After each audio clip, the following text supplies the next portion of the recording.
लड्डू खा गईले हो अंजनी के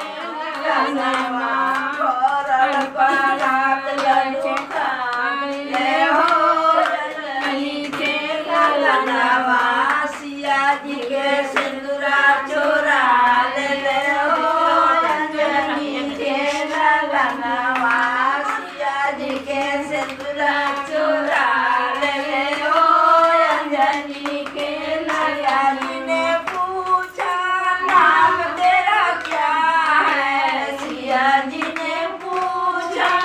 नाम तेरा क्या है पवन फूल बसार ले हो अंजनी के ललनवा